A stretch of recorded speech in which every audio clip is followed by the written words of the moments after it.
The grand hall of the Stellar Concordance flagship stretched wider than any stadium on Earth.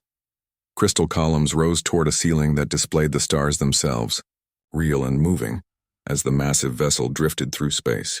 Tonight, the hall hosted the annual Galactic Council Summit, and representatives from 12 alien civilizations filled the room with colors and shapes that no human artist could have imagined. Captain Doyen stood near the wall, his dark uniform simple compared to the elaborate garments worn by the alien dignitaries.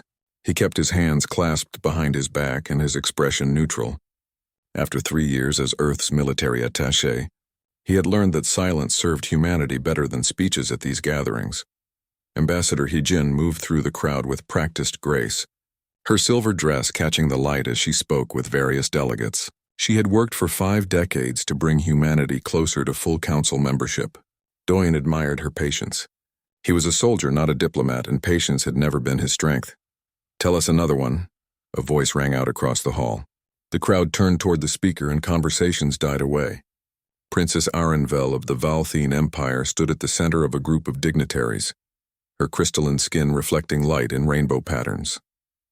Her forearms moved gracefully as she manipulated a holographic display that floated in the air before her. Doyen recognized the images. Human soldiers. Battlefields from Earth's history. This species, Arenvel said, her voice carrying easily through the hall, believes that physical combat makes them warriors. Look at this. They strike each other with their limbs, their weak, slow limbs. The hologram showed soldiers training in hand-to-hand combat. Laughter rippled through the alien crowd. Doyen remained still, though his jaw tightened slightly. They have legends, Arenvel continued, clearly enjoying her audience. Stories about honor and sacrifice. They actually consider it noble to die for one another. They have a saying, "Never leave a soldier behind." She made a sound that might have been her species' version of a laugh. Inefficient, emotional, primitive. A tall alien with blue scales nodded. My military analysts studied their combat records. They engage in close-range violence even when ranged weapons are available. It makes no tactical sense. Because they are driven by emotion rather than logic, another alien added. This one resembled a floating jellyfish, its tentacles waving as it spoke. Our combat forms are based on energy manipulation and quantum field theory. Their methods belong in a museum. Ambassador Hee-jin moved toward the group, her smile diplomatic but strained. The council should remember that humanity has survived numerous extinction-level events through adaptation and perseverance. Survival through luck, perhaps, Arenvel said dismissively. But survival is not the same as strength. Tell me, Ambassador, what can your soldiers do that our warriors cannot? Our Valthene guards are genetically enhanced from birth. They can process tactical data faster than your computers. What do humans offer except stubbornness? The hologram changed, showing human military medals and decorations. They even give each other these objects, Arenvel said, to commemorate acts of violence. They call it valor. We call it what it is, the celebration of inefficiency. More laughter. Doyen could see other human diplomats in the crowd, their faces carefully neutral. He knew they felt the same anger he did, buried deep where these aliens could not see it. Princess Arenvel, Hee-jin said, her voice still calm. Humanity has much to learn from the galactic community, but perhaps the Council has things to learn from humanity as well. Such as? The princess's tone made it clear she expected no good answer. Determination, creativity under pressure, the refusal to surrender even when logic suggests defeat. Ah, yes, the refusal to surrender. Arenvel manipulated the hologram again. Now it showed historical battles where humans had fought against impossible odds. Look at this battle. They lost 70% of their forces, yet they consider it a victory because they achieved their objective. 70% casualties, Ambassador. Our military doctrine would classify the commanding officer as criminally incompetent. A reptilian alien hissed something that the translation device rendered as agreement. My people conquered 14 systems with casualty rates below 2%. Acceptable losses. Calculated risks. This human approach is madness. Or desperation, Arenvel said. The desperation of a species that knows it is weak. They compensate with recklessness and call it bravery. Doyen felt someone move beside him. Captain Jiwon, his colleague and friend, had stepped closer. Her hand rested near her sidearm, a nervous habit. "Say something," she whispered. "No," Doyen replied quietly. "They're humiliating us. Yes. Then why? Because words will not change their minds, Doyen said. And we are guests here. On the main floor, the presentation continued. Arenvel showed images of human soldiers carrying wounded comrades from battlefields. This is the inefficiency I mentioned. These soldiers risk death to retrieve bodies, not wounded warriors who can be saved, but dead ones. They waste resources on corpses because of emotion. The dead deserve respect, Hyejin said, her diplomatic mask slipping slightly. The dead are dead, Arenvel replied. Resources should serve the living. This is basic logic, but humans, she waved one of her four hands dismissively. Humans operate on feelings rather than sense. The council's senior arbiter, Kethral, stepped forward. His species resembled trees with bark-like skin and branches for arms. The council acknowledges Ambassador Hyejin's petition for humanity's full membership status. However, given the presentation tonight and the significant cultural differences between humans and council members, we believe humanity may benefit from additional probationary time. Shall we say another century? The other delegates murmured approval. A century might be a reasonable time span for species that lived for thousands of years. But for humans, it was a lifetime. Doyen saw the defeat in Hyejin's shoulders, though she kept her voice steady. The council's wisdom is appreciated, she said. Excellent, Kethral said. Then this matter is settled. Let us move to the next item on the agenda. The crowd began to disperse. Arenvel shut down her holographic display, looking satisfied. She glanced toward the human delegation and made eye contact with Doyen for just a moment. Her expression was amused, superior, pitying. Doyen held her gaze without expression, then turned away. Later, as the humans returned to their quarters, Jiwan slammed her hand against the wall. A century. They gave us another century. We'll all be dead before Earth gets a real voice in the council. Hyejin sat heavily in a chair, suddenly looking every one of her 70 years. We knew it would be difficult. Difficult is one thing, Jiwan said. Public humiliation is another. That princess made us look like violent children playing soldier. Perhaps to them we are, Hyejin said quietly. Doyen stood by the window, looking out at the stars. Somewhere out there was Earth, so far away it could not be seen even by the ship's instruments. He thought about the soldiers he had trained with, the men and women who would fight impossible odds without hesitation. The galaxy thought humanity was weak. Perhaps by their standards humans were weak, but weakness and lethality were not the same thing. Doyen had learned that lesson on a dozen battlefields. The galaxy would learn it too, eventually. He hoped it would not cost too many lives when they did. 3 days after the humiliation in the Grand Hall, the summit moved to Cross Point Haven. The massive ring station orbited a binary star system, its neutral territory making it the perfect location for delicate diplomatic negotiations. Millions of beings from across the galaxy called the station home, at least temporarily. Markets stretched for kilometers, filled with goods and technologies from worlds humanity had never visited. Doyen walked through the commercial sector with Jiwan, both of them in civilian clothes. The summit allowed for some free time between sessions, and Hyejin had suggested they explore the station. Try to make friends, she had said. Build connections. Everyone here thinks we are primitives, Jiwan muttered, watching a group of alien merchants give them a wide berth. Hard to make friends with people who look at you like you are barely evolved. Some people learn through talking, Doyen said. Others learn through experience. Cryptic today, are we? Before Doyen could respond, alarms blared throughout the sector. The crowds froze, then began moving in confused patterns as announcements played in multiple languages. The translation device in Doyen's ear rendered the message. Security alert. All civilians evacuate Commercial Sector 7. This is not a drill. Jiwan's hand moved to her hip, reaching for a weapon that was not there. Station regulations prohibited weapons for anyone except authorized security forces. What's happening? Doyen pulled up his datapad, accessing the secure human communication channel. Messages flooded in.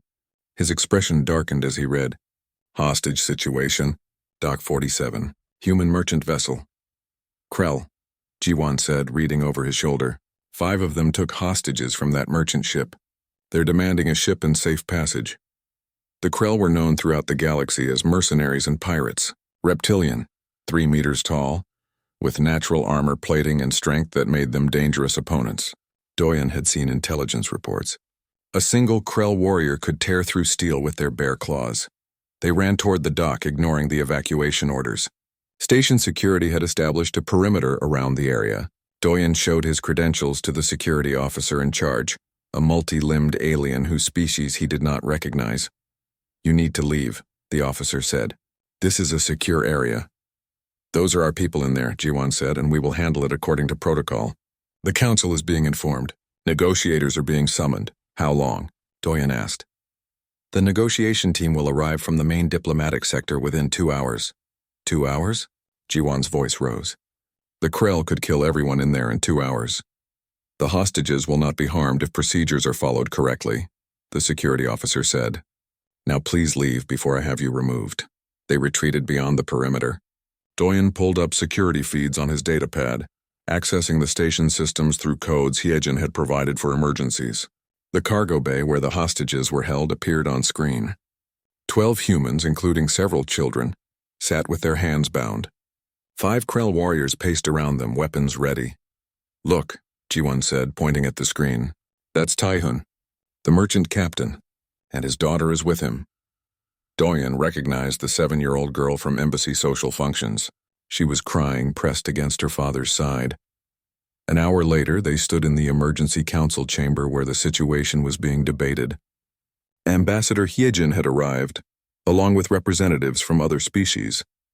Princess Arenvel was there too, her crystalline skin catching the harsh emergency lighting. "The Krell have diplomatic immunity as registered independent contractors," a council arbiter explained. "We cannot use force without creating an interstellar incident. They are pirates holding civilians hostage," Hyejin said. "What incident could be worse than allowing that to continue?" "The legal complications alone would take years to resolve," another delegate said. "The proper approach is negotiation and payment of the ransom. You want to reward them for this?" Jiwan said from the back of the room. Arenvel turned to look at her. "Yes, payment is logical. The ransom requested is small. The humans' lives, while tragic to lose, are not worth a diplomatic crisis. We pay, they leave, everyone returns to their affairs." "Those are people," Hyejin said. "They are 12 individuals versus the stability of the council," Arenvel replied. "I understand your emotion, Ambassador, but emotion must not dictate policy." Doyen had remained silent until now. He stepped forward. "Ambassador Hyejin requests permission to handle the situation." The room fell quiet. Arenvel looked at him, and her expression was somewhere between amusement and disbelief. "Handle it how exactly?" "Extract the hostages." "You?" Arenvel's laugh was sharp. "You are one human. There are 5 Krell warriors, each worth 10 normal soldiers. You would be dead before you reached them." "Perhaps," Doyen said. "This is absurd," another delegate said. "The human is suggesting suicide." Hyejin studied Doyen's face. She had known him for 3 years. She had read his service record, though much of it was classified even from her. She knew that behind his quiet demeanor was something else, something harder. "You believe you can do this?" "Yes, ma'am. The station will not provide support," the council arbiter said. "If you fail, you die. If you succeed but violate station law, you will face charges, and Earth's petition for council membership will likely be denied permanently." "I understand," Doyen said. Arenvel stood. "This is foolish. Let me observe at least. When you fail, I want to understand why humanity insists on these theatrical gestures." "You think this is theater?" Jiwan said, anger clear in her voice. "What else can it be? 1 soldier against 5 Krell. It is not bravery. It is mathematics. The mathematics say you lose." Doyen turned to Hyejin. "Ma'am?" The ambassador closed her eyes for a moment. She thought of the little girl crying in that cargo bay. She thought of Earth's position in the galaxy, so precarious. She thought of all the reasons to say no. Then she thought of what humanity was supposed to stand for. "Permission granted. Bring them home." Doyen nodded once and left the chamber. Jiwan followed him to the equipment locker where their gear was stored. "You are really doing this?" "Yes. 5 Krell, Doyen. 5. I know." She helped him prepare, checking his tactical vest, his equipment. No firearms, station regulations were clear. But there were other tools available. He selected items carefully, each choice deliberate. "The princess is going to watch you die," Jiwan said quietly. "She will use it as more proof that humans are weak." Doyen fastened the vest. "Then I will not die." How can you be so calm? Fear is useful in combat, he said, but only if you control it. Right now, I need to think clearly. He moved toward the door, then stopped and looked back at his friend. If this goes wrong, make sure Hyejin knows it was my choice, not hers. Nothing is going wrong, Jiwon said firmly. You come back. That's an order. I am not under your command. Today you are. Come back, Doyen. He almost smiled. Yes, ma'am. In the security center, Princess Arenvel settled into a chair before the monitors. Around her, other aliens gathered to watch. Word had spread quickly that a human soldier was attempting to rescue the hostages alone. Some came out of curiosity. Others came to watch what they assumed would be a quick and brutal death. On the screen, Doyen approached the cargo bay section, moving through maintenance corridors to avoid the main entrance. He moved efficiently without hesitation. Arenvel leaned forward slightly. She had studied human military tactics. They relied on numbers, on support, on overwhelming force. A single human against superior opponents was not a tactic. It was a mistake. How long until he dies, do you think? Another observer asked. Minutes, Arenvel said. The Krell will tear him apart. But even as she said it, something in the way the human moved caught her attention. There was no fear in his body language. No hesitation. He moved like water, smooth and certain. For the first time since the summit began, Princess Arenvel wondered if she might be wrong about something. The cargo bay was a maze of metal containers stacked 3 levels high. Dim emergency lighting cast long shadows across the space. Doyen moved through the darkness between containers, his footsteps silent against the deck plating. He had studied the bay's layout on his datapad during the walk here, memorizing every access point, every possible route. In the security center, Princess Arenvel watched the feeds from multiple cameras. The hostages sat in a cleared area at the bay's center, surrounded by containers on all sides. The 5 Krell warriors paced around them, their reptilian forms massive and threatening. She could see the fear on the humans' faces, especially the children. Where is he? One of the observers asked. Arenvel pointed to a camera showing the maintenance entrance. There. He is entering now. The human soldier slipped through a service door, staying low. He paused, assessing. Then he moved again, using the containers for cover. His movements were controlled, deliberate. Not the frantic scrambling she had expected. The first Krell warrior was patrolling the perimeter alone, separated from his companions by several rows of containers. He was 3 meters of muscle and scales, armed with a plasma blade that could cut through steel. He turned a corner and found himself face to face with the human. For a moment, neither moved. Then the Krell roared and charged. Doyen did not run. He dropped low as the Krell's claws swept through the space where his head had been. The motion put him inside the alien's reach, too close for the larger creature to use its size advantage effectively. His elbow drove into the Krell's knee joint with precise force. The Krell stumbled but did not fall. These warriors were trained, their reflexes enhanced. The alien's tail whipped around, aiming to break the human's spine. Doyen was already moving. He used the Krell's own leg as a pivot point, swinging himself away from the tail strike. His hand found a piece of loose deck plating, torn up during cargo operations. He drove it edge first into the gap between the Krell's armor scales below the ribs. The Krell screamed. The sound echoed through the cargo bay. In the security center, the observers fell silent. On screen, the human soldier was still fighting. The Krell warrior, wounded and enraged, grabbed for him with both clawed hands. But the human was not where the grab aimed. He had rolled under the alien's reach and come up behind it. What happened next made several observers look away. Doyen used the Krell's own plasma blade, ripped from its belt during the grapple to finish what he had started. The first warrior fell with a crash that shook the deck plating. Impossible, someone whispered. Arenvel said nothing. Her 4 hands gripped the arms of her chair. The sound of combat had alerted the other Krell. 2 of them came running, leaving 2 to guard the hostages. They moved with tactical discipline, approaching from different angles to prevent the human from using the containers for cover. Doyen did not try to hide. He stepped into the open space between container rows, the plasma blade in his hand. The 2 Krell charged together. This time, Doyen ran toward them. At the last moment, he dropped and slid across the smooth deck plating, passing between their legs. The plasma blade traced a line across one Krell's ankle as he passed. The alien fell, its leg unable to support its weight.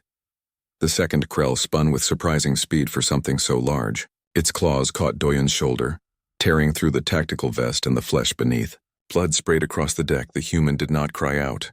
He drove his fist into the Krell's throat, a strike that would have killed a human instantly. The Krell gagged but did not fall.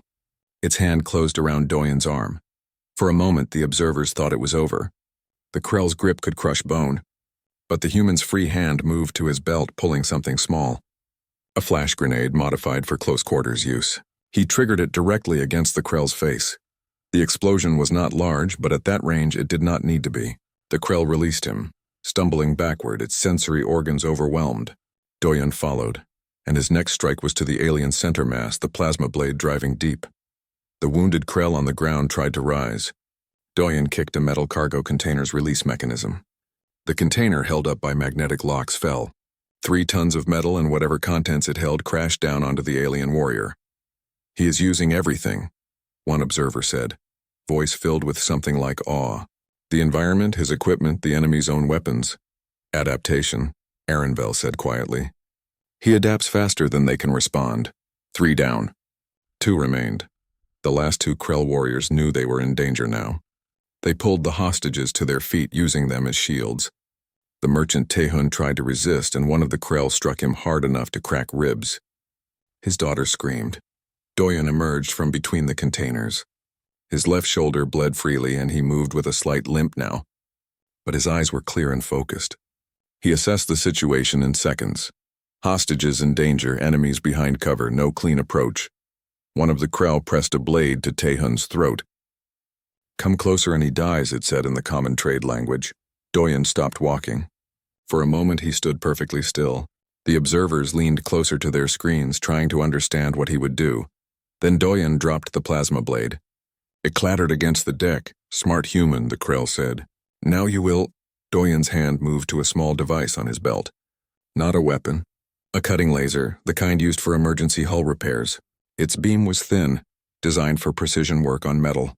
At this range, aimed carefully. The laser beam struck the magnetic lock holding a container suspended above the Krell's position. The lock failed. The container swung down on its remaining cables, slamming into the Krell warrior who held Taehun. The alien was thrown sideways, releasing its hostage. The hostages ran. They scattered in all directions, driven by pure survival instinct. The final Krell warrior tried to grab one of the running humans, but Doyen was already moving.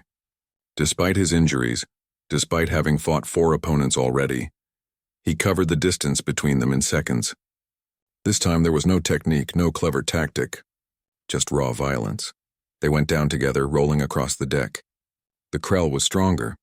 It should have won, but the human would not stop, would not quit. Blows that should have disabled him only made him fight harder. He used teeth when his hands were pinned. He used his weight when leverage was available. He used every part of his body as a weapon. The Krell's training was extensive, but it had been trained to fight enemies that would stop when logic dictated defeat. This human did not stop. When the Krell tried to disengage, to create distance and use its superior reach, the human clung to it. When the Krell tried to crush him with its strength, the human struck at weak points with desperate precision.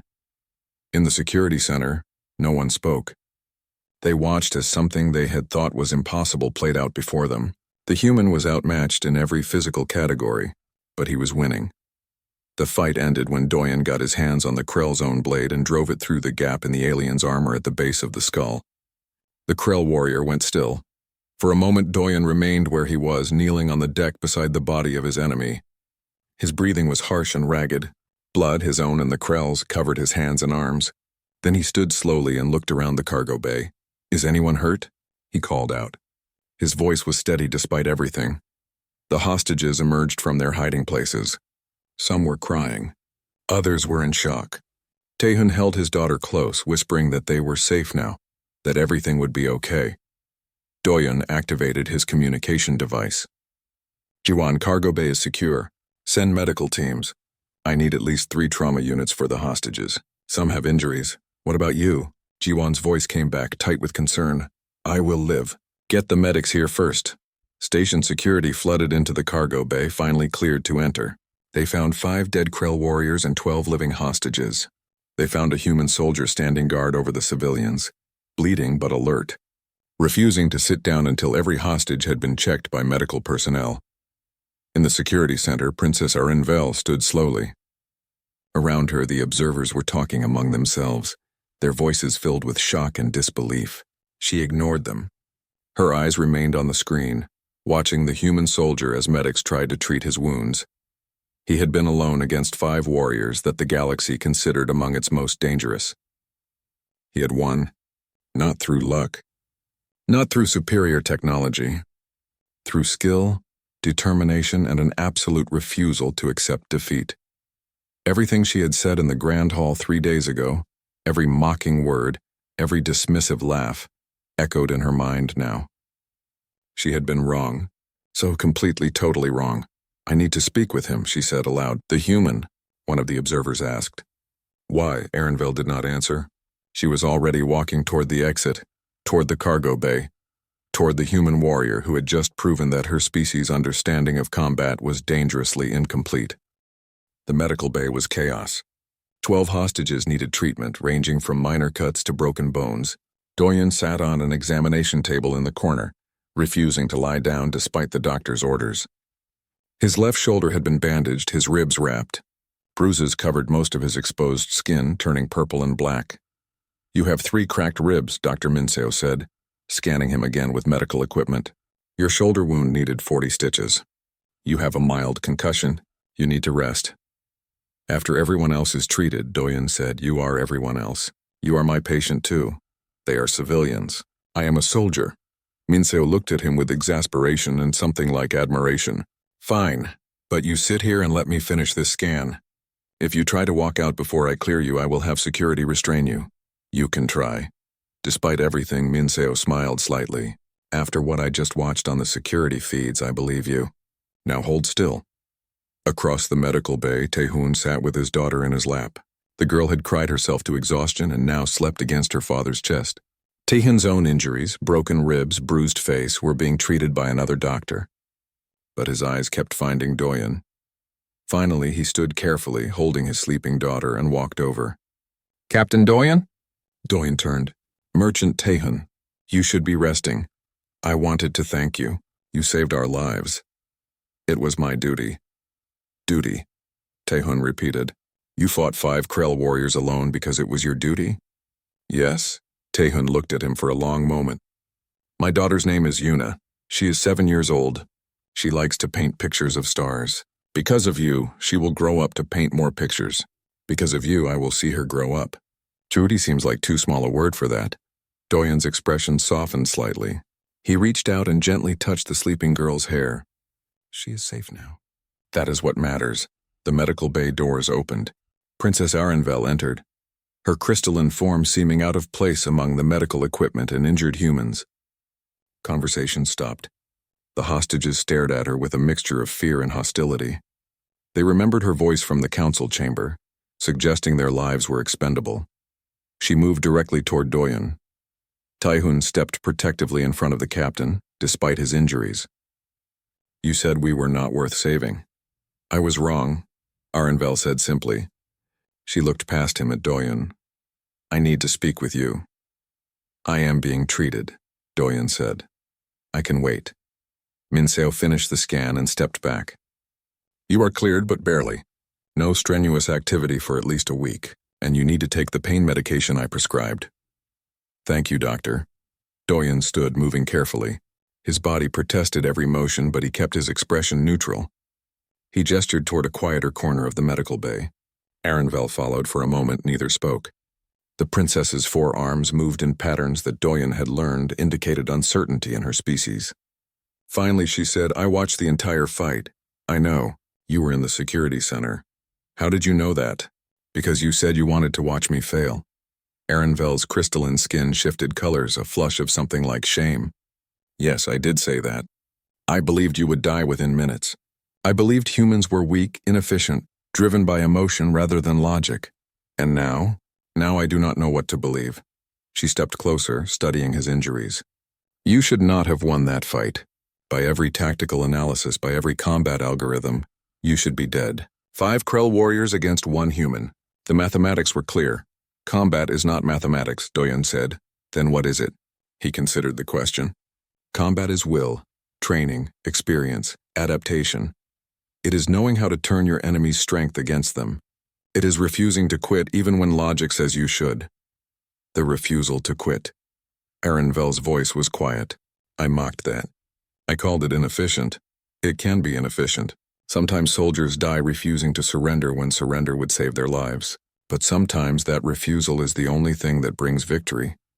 How did you learn to fight like that? Years of training. But more than that, humans learned it over thousands of generations. We were prey animals once, princess, weaker than the predators around us. Slower, smaller. We survived because we learned to think, to adapt, to use everything around us as a weapon or a tool. We survived because we refused to accept extinction. Arenville was silent for a moment. In the council chamber, I said humans operate on emotion rather than logic. I was wrong about that too. Everything you did in that cargo bay was tactical. Brutal, yes, but calculated. You used the environment. You used the enemy's weapons. You adapted to each threat. Emotion and logic are not opposites, Doyen said. I fought with discipline and tactics, but I also fought because those hostages included a 7-year-old girl who likes to paint stars. Both things were true. Both things mattered. Your species confuses me, Arenville admitted. You should not be effective warriors. You are too soft, too emotional, too willing to sacrifice for others. Yet you are effective. Terrifyingly so. Because we are not fighting for efficiency, Doyen said.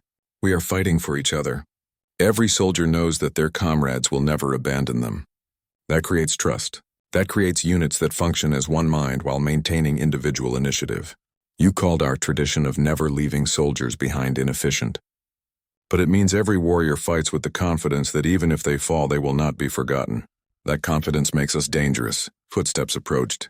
Ambassador Heejin entered the medical bay with Captain Jiwan. Both looked exhausted.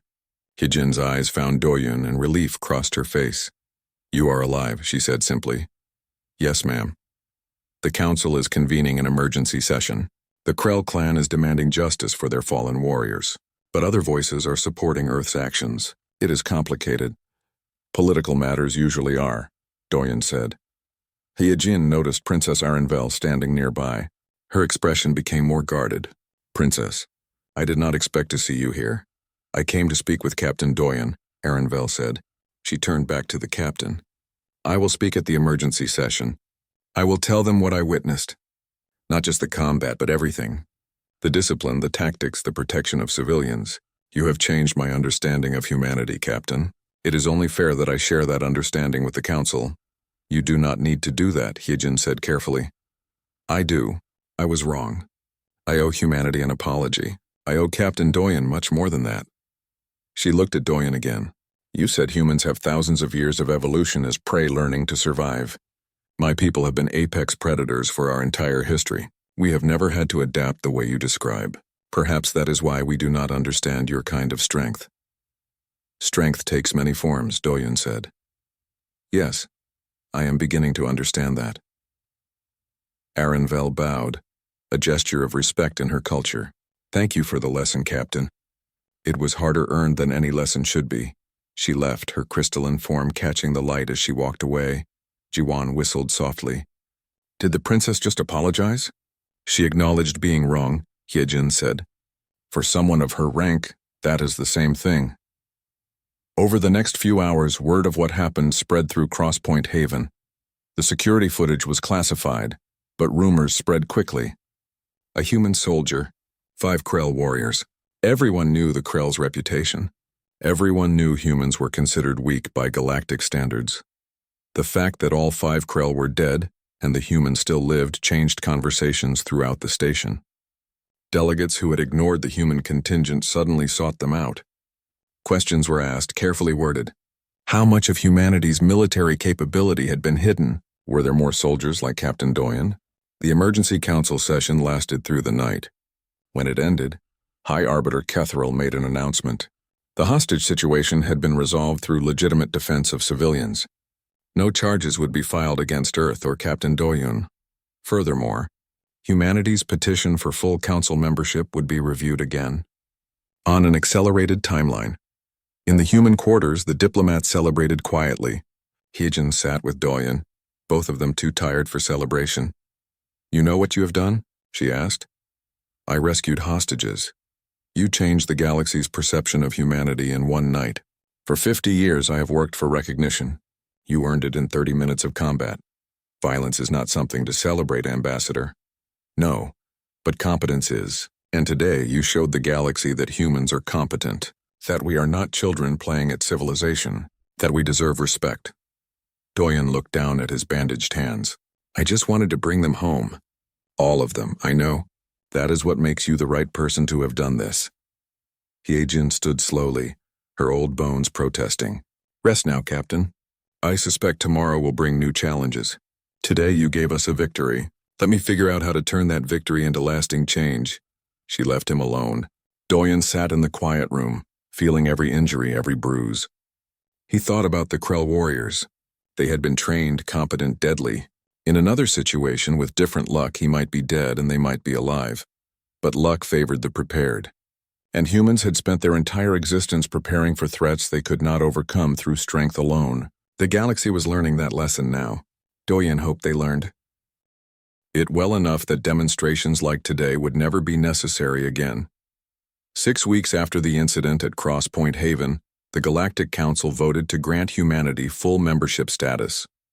The vote was not unanimous, but it passed by a strong majority. Earth had a voice now. A real voice, equal to the other civilizations that had explored the stars for thousands of years. Ambassador Hyejin stood before the Council Assembly as they made it official. She kept her expression diplomatic, but inside she felt something close to triumph. 50 years. 50 years of careful negotiation, patient diplomacy, and calculated compromise. And in the end, what changed their minds was 30 minutes of violence. She wished it had been different, but she accepted reality. After the ceremony, Princess Arenvel approached her. The crystalline alien had changed since that night in the cargo bay. Her posture was less arrogant now, more thoughtful. Ambassador, I request a private meeting with you and Captain Doyen. Regarding what matter? A proposal that may benefit both our peoples. They met in a secure conference room aboard the human diplomatic vessel. Doyen had recovered from most of his injuries, though he still moved with slight stiffness. He wore his dress uniform, the formal one reserved for official functions. Arenvel wasted no time on pleasantries. My empire faces threats along our border systems. Raiders, pirates, and something more concerning. Intelligence suggests a hostile force is gathering beyond Council space. We do not know their full capabilities, but early encounters suggest they do not fight according to traditional galactic combat doctrine. Irregular warfare, Doyen said. Is that the human term? Yes, they use ambush tactics, unconventional strategies. Our military forces are trained for large-scale fleet engagements and formal combat. We are struggling to adapt. You want our help, Hyejin said. I want Captain Doyen to train a group of my royal guards. I want to learn how humans approach combat, not to copy it exactly, but to understand it, to incorporate that understanding into our own methods. Doyen exchanged glances with Hyejin. The ambassador gave a small nod, indicating the choice was his. Training your soldiers means teaching them human values as well as human tactics, Doyen said. The two cannot be separated. Our methods work because of why we fight, not just how we fight. Explain, Arenvel said. Human soldiers fight for each other. They trust their unit because they know no one will be abandoned. They take risks because they believe their sacrifice will matter. They improvise because they are trained to think independently while working toward a common goal. If I teach your guards tactics without teaching them this foundation, the tactics will not work the same way. Arenvel considered this. You are saying the inefficiency I mocked, the emotion, the sacrifice, is actually the source of your combat effectiveness. Not inefficiency. Investment. We invest in each other. That investment pays returns when combat begins. This is a difficult concept for my people, Arenvel admitted. We value individual excellence. Our warriors are trained from birth to be perfect instruments of war. They follow orders with absolute precision, but perhaps that precision makes them inflexible. Precision is valuable, Doyen said, but adaptability is what keeps you alive when precision is not enough. Will you do it? Will you train my guards? Doyen looked at Hyejin again. She had trusted him to rescue hostages. She had trusted his judgment when everyone else called him foolish. Now she trusted him with this decision too. Yes, he said, but I will need time. Real training takes months, not weeks. You will have whatever time you need. What none of them knew was that time was shorter than they hoped. 2 weeks later, alarms sounded across multiple council systems. The hostile force that Arenvel had mentioned struck 3 colony worlds simultaneously. The attacks were coordinated, brutal, and unlike anything the council forces had seen before. The emergency response was immediate, but ineffective. Council warships arrived to find enemies that did not engage in traditional fleet combat. Instead, they used small strike teams, guerrilla tactics, and struck at infrastructure before fading away. Casualties mounted. Colony populations panicked. The council convened another emergency session. This time the tone was different. Fear had replaced arrogance. "We need new strategies," High Arbiter Kethrel said. "Our traditional approaches are not working against this enemy. Humanity has experience with this type of warfare," another delegate said. "Centuries of it based on their historical records." Eyes turned toward the human delegation. Hyejin stood. "Earth offers its full support. We have military advisors ready to assist, but we cannot simply tell you what to do. This requires cooperation, partnership." "What do you need?" Kethrel asked. "Authority to implement changes, trust to work alongside your forces, and acceptance that our methods may seem strange at first." The council agreed. Within days, human military advisors spread across the affected sectors. Captain Doyen found himself assigned to a joint task force with Princess Arenvel and a mixed unit of human marines and Valthene royal guards. The first briefing was tense. The Valthene guards looked at the human marines with uncertainty. They had seen the footage of Doyen fighting the Krell, but most still believed humans were weak. Doyen addressed both groups. "We are one unit now. Not human, not Valthene, one unit. That means we trust each other. We learn from each other. We protect each other. Is that clear?" The humans responded immediately. "Yes, sir." The Valthene guards looked at each other, then at their princess. Arenvel nodded. They echoed the humans, though with less certainty. "Yes, sir." "Good. Training begins now." Over the next 3 weeks, Doyen pushed both groups hard. He taught the Valthene guards small unit tactics, how to use terrain, how to adapt plans in real time. He taught them about covering fire, mutual support, and thinking like hunters rather than conquerors. The human marines learned from the Valthene too. Their natural armor was impressive. Their forearms allowed for weapon combinations humans could not achieve. Their physical strength exceeded human limits. Slowly, the two groups began to function as one unit. The Valthene learned to trust human judgment. The humans learned to leverage Valthene capabilities. Princess Arenvel trained alongside her guards, refusing special treatment. Doyen respected that. She was slower to adapt than her soldiers. Leadership often meant unlearning old certainties, but she worked hard. Then came the test, intelligence. Reported enemy forces gathering near a colony called Haven's Rest. The joint task force deployed to intercept. 50 soldiers total, 25 humans, 25 Valthene led by Doyen and Arenvel. The battle began badly. The enemy had prepared ambush positions throughout the colony's industrial sector. The task force took casualties in the first minutes. 2 human marines went down. 1 Valthene guard was critically wounded. "Fall back," Arenvel ordered, her tactical training asserting itself. "No," Doyen said. "We push through. They want us to retreat into a kill zone. We are taking casualties, and we will take more if we run. Trust me."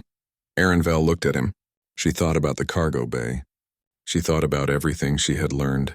"All units advance. Follow Captain Doyen's lead." What followed was chaos that slowly became coordination. Doyen directed fire teams to flank positions. Valthene guards used their strength to move obstacles the enemy had placed. Human marines provided covering fire while Valthene advanced under their protection. When human soldiers were pinned down, Valthene guards moved to extract them. The enemy had planned for traditional council tactics. They had not planned for this hybrid approach. Confusion spread through their ranks. At one point, Arenvel found herself cut off from the main force, wounded and surrounded. She prepared to fight alone, to die with honor as her culture demanded. Then Doyen appeared, fighting through enemy positions to reach her. 2 human marines followed him, laying down suppressive fire. A Valthene guard was with them, carrying a wounded marine on her shoulders while still fighting. "I told you," Doyen said, pulling Arenvel to her feet. "Never leave anyone behind. That includes you, Princess." They fought their way back to the unit together. Arenvel's wound was serious but not fatal. She would live because a human soldier had risked his life to save her, just as she had once mocked as inefficient. The battle ended after 4 hours. The enemy retreated, having lost more than they gained. The joint task force had casualties, but everyone who could be saved was brought home. The wounded were being treated. The dead were honored. In the aftermath, as medics worked on her injuries, Arenvel called for a meeting. Both groups gathered, exhausted and bloodied. Today we were not Valthine or human, she said, her voice carrying despite her pain. Today we were warriors. Real warriors. I understand now what Captain Doyen tried to teach us. Combat effectiveness is not just about individual skill. It is about trust. About fighting for something beyond yourself. She looked at Doyen. My people have been warriors for thousands of years, but we have never been the kind of warriors you are. We fought for glory, for honor, for victory. You fight for each other. That difference makes you stronger than we ever understood. 2 weeks later, Princess Arenvel addressed the Galactic Council. The meeting was broadcast across all member worlds. She spoke clearly, without the arrogance that had once defined her public speeches. I stand before you to acknowledge a mistake.